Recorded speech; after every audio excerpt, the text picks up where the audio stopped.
ஐயா ஓபிஎஸ் பன்னீர்செல்வம் போனாரு பாருங்க, அம்மா அவர்களால் உருவாக்கப்பட்ட முதலமைச்சரா இருந்தவர், முதலமைச்சர் பதவியை கொடுத்தது போய் திமுக சேரும் பொழுது திரு இபிஎஸ் பழனிசாமி அவர்கள் என்ன சொன்னாங்க? பெரிய துரோகி.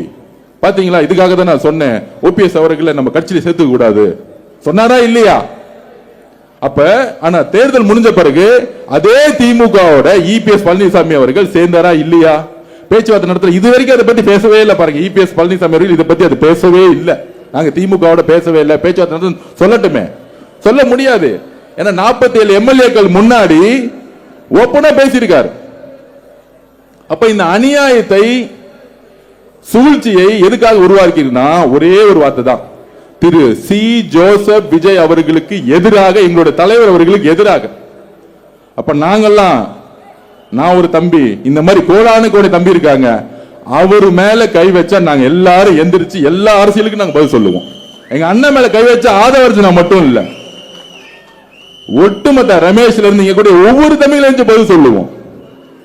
ஏன்னா எங்க அண்ணன் வெறும் முதலமைச்சர் கிடையாது, ஒவ்வொரு தாய்மார்களுடைய நம்பிக்கை. இந்த ஆட்சியை எப்படி தாய்மார்கள் உருவாக்குனாங்களோ அதே மாதிரி இந்த ஆட்சியை பாதுகாக்க கோடான கோடி தம்பிகள் ஒரு ஆளா நாங்களும் இருந்து, நானும் இருந்து, இங்க கூட எல்லாரும் இருந்து அதுக்கான பாதுகாப்பை நாங்கள் உருவாக்குவோம். திமுகவுடைய சூழ்ச்சி அரசியலை கடுமையாக நாங்கள் எதிர்கொள்வோம். திமுகவும் அதிமுகவும் சேர்ந்த சூழ்ச்சி அரசியலை நாங்கள் கடுமையாக எதிர்கொள்வோம்.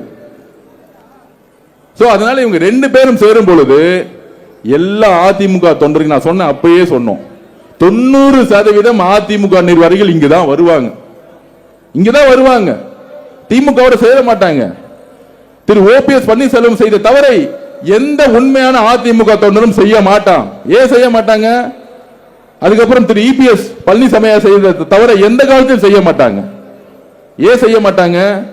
சட்டசபையில புரட்சி தலைவி அம்மா அவர்களுடைய சேலையை கிழித்த ஒரு இயக்கம் திராவிட முன்னேற்ற கழகம். அங்க ஒரு உண்மையான அதிமுக தொண்டன் சேருவாரா? திரு இபிஎஸ் பழனிசாமி அவர்களே, நீங்க முதலமைச்சர் ஆகணும்னு சொல்லிட்டு திமுக பேச்சுவார்த்தை நடத்துனீங்களே, உங்களுடைய குல தெய்வம் புரட்சி தலைவி அம்மா அவர்கள் சொல்றீங்களே, எப்படிங்க பேச்சுவார்த்தை பேசுறதுக்கு உங்க மனசு வந்துச்சு? எப்படி? நீங்க தான் சொல்றீங்களே நான் 1989 இருந்து அம்மா கூட இருக்கிறேன்னு, 87 இருந்து அம்மா கூட இருக்கிறேன்னு. அப்ப நீங்க பார்த்திருக்கீங்கல்ல, சட்டசபையில அம்மாவோட சேலையை கிழிச்ச ஒரு இயக்கம் திமுக நீங்க பார்த்திருக்கீங்கல்ல. அப்ப அம்மா உங்க மைண்ட்ல இருந்து போயிட்டாங்களா? புரட்சி தலைவி அம்மா அவர்கள் போயிட்டாங்களா? அதுதான் என்னோட கேள்வி. அப்ப எப்படி நீங்க திமுகவோட சேர்ந்து பேசுனீங்க? நீங்க முதலமைச்சர் ஆகிறதுக்காகவா, இல்ல உதயநிதி அவர்களை முதலமைச்சர் ஆகிறதுக்காகவா? நீங்க ஒரு கடவுள்னு சொல்லக்கூடிய புரட்சி தலைவி அம்மா அவர்களை வணங்கக்கூடிய அதிமுக இயக்கமா இருக்கக்கூடிய பொதுச் செயலாளர் திரு இபிஎஸ் பழனிசாமி அவர்கள் 87 இருந்து 89 இருந்து கட்சியில் இருக்காருன்னா, சட்டசபையில புரட்சி தலைவி அம்மா அவர்களை சேலையை பிடிச்சி இயக்கம் திமுக தெரியுமா தெரியாதா? நீங்க சொல்லுங்க. அப்ப தெரிஞ்சு அதெல்லாம் மறந்துட்டு சின்னம்மா சசிகலா மேல நமக்கு 1000 விமர்சனம் இருக்கலாம், ஆனா பொதுச் செயலர் ஆக்கி விட்டது சின்னம்மா சசிகலா அம்மா. ஆனா முதலமைச்சர் ஆன உடனே அந்த சின்னம்மாவை வெளியே அமைச்சிட்டு எனக்கும் சின்னம்மாவுக்கும் எந்த தொடர்பு இல்லைன்னு சொல்லிட்டு பொய்யா சொல்லிட்டார். இவ்வளவு வீடியோ இருந்து அப்ப எங்கெல்லாம் துரோகம் செய்ய முடியுமோ அங்கெல்லாம் துரோகம் செய்து கடைசியில் அதிமுகவுக்கும் துரோகம் செய்து, திமுகவோட எப்படி திமுக ஓபிஎஸ் பன்னீர்செல்வம் இணைந்தாரோ கடைசியில் திருப்பியும் கட்சியை கொண்டு போய் அங்க சேர்க்கறதுக்கான வேலை செய்யும் பொழுது புரட்சி தலைவியோட உண்மையான ஆன்மாக்களை நம்பக்கூடிய அதிமுக தொண்டர்களுடைய ஒரே விஷயம் தமிழக வெற்றி கழகம் தான், எங்களுடைய தலைவர் தான். எங்களுடைய தலைவர் திரு சி ஜோசப் விஜயர் மற்றொரு எம்ஜிஆர், புதிய எம்ஜிஆர். இதுதான் மக்கள் நம்பினாங்க. நாங்க திருப்பி பதிவு பண்ண 35% அதிமுக தொண்டர்களுடைய ஓட்டும் இருக்கு. ஏன்னா புரட்சி தலைவி அம்மா அவர்களை நம்பிக்கை கொண்டவர்கள் இங்க திரும்பினாங்க. அதனால்தான் 35% வந்துச்சு. எல்லா தாயர்கள் மாறினாங்க. என்னோட தொகுதியிலேயே அதிமுக ஓட்டு அப்படியே எனக்கு வந்துச்சு. இதெல்லாம் ஒரு எடுத்துக்காட்டு. இப்ப 2 பேரும் சூழ்ச்சி செய்ய ஆரம்பிச்சுட்டாங்க. என்ன பிரச்சனை வந்தாலும் ரெண்டு பேரும் ஒரே டைம்ல ஸ்டேட்மெண்ட் கொடுப்பாங்க.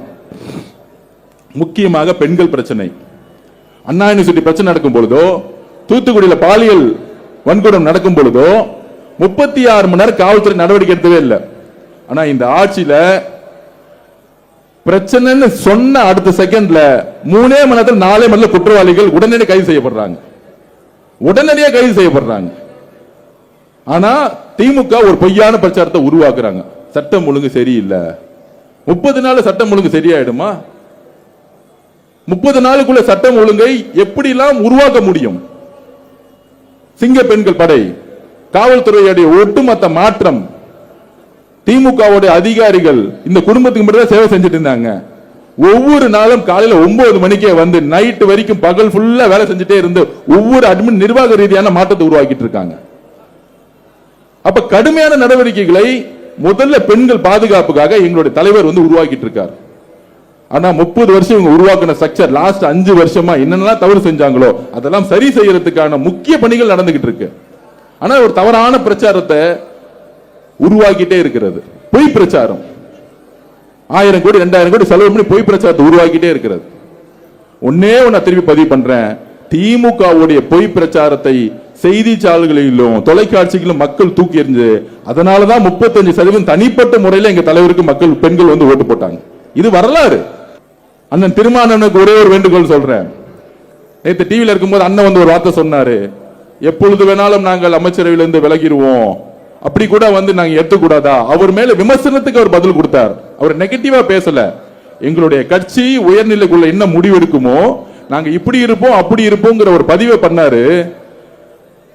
அந்த பதிவு இன்னைக்கு திமுகனால சோசியல் மீடியால வந்து வளர்த்தெடுக்கப்பட்டு ஏதோ தமிழக வெற்றி கழகத்திற்கும் விசிகேக்கும் ஏதோ சண்டை மாதிரி ஒரு விஷயத்தை இன்னிலிருந்து உருவாக்கிட்டு இருக்காங்க. அண்ணன் திருமானன் மதியானம் பேசின, நேத்து பேசின, அவர் சொன்ன வார்த்தை, விடுதலை சிறுத்தைகளால் எப்பொழுதும் தமிழக வெற்றி கழகத்துக்கு எந்த விதமான ஆபத்து வராது, எங்களுடைய ஆதரவு முழுமையாக இருக்கும். திமுகவுடைய சதி செயல்களுக்கும் குற்றச்சாட்டுகளுக்கும் நான் பதில் சொல்லிட்டு இருக்கேன். இது எப்பயோ அவர் சொல்லிட்டார்.